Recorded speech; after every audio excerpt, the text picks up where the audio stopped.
So, what am I going to ramble about today?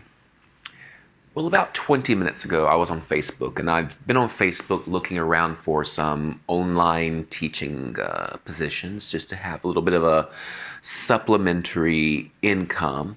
Let me fix the camera here.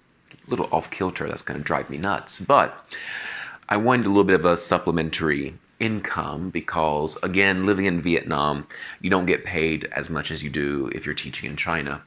So I wanted to rebuild my savings because I've spent a lot recently in terms of moving and whatnot.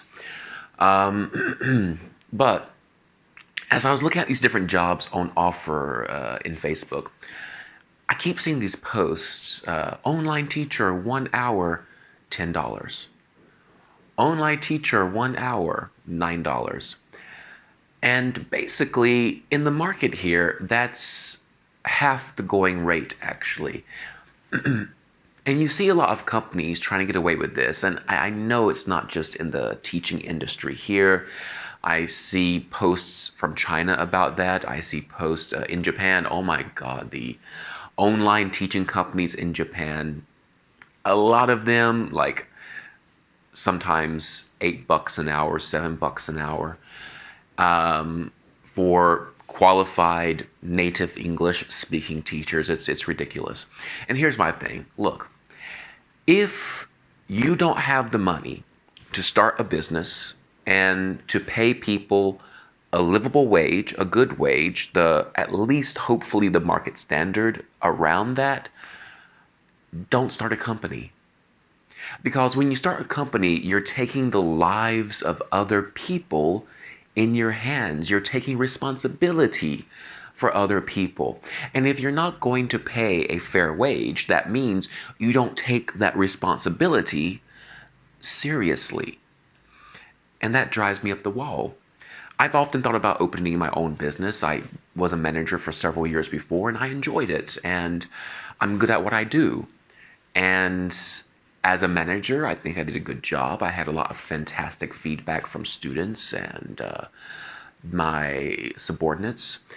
And one reason the feedback was good was I cared and respected the students, the customers at that school, and the subordinates under me.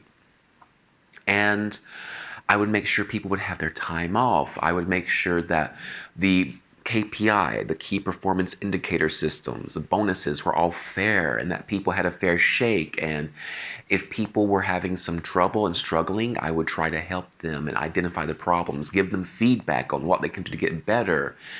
And if I thought the salary or the wage was a bit low, I would talk about that with my higher ups to kind of see what can we do to give a bit more bonus and whatnot. Because again, people need to have enough money to take care of their families, to take care of their obligations without burning themselves out from having multiple jobs. And it just drives me up the frickin' wall when people start companies and think that they can underpay. Well, you wouldn't want to be underpaid.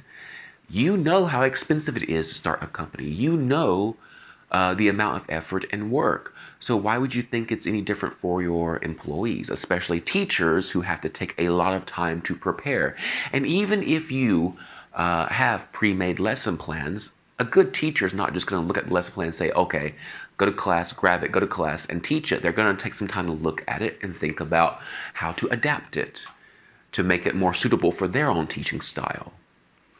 And then when you want feedback from teachers after the class to type in comments and everything, well, then you're taking even more time. So I think these companies kind of need to get their heads out of their asses. And once again, if you're not ready to pay a livable wage, a fair wage, because it's expensive starting a company or whatever excuse you have, then don't start the company. Go get yourself a full-time job, save up a bit more money if you really want to start a company, and then start a company when you're ready to give a fair market wage. That's my ramble today. Maybe a rant, maybe a ramble. Anyway, have a great day and talk to you next time.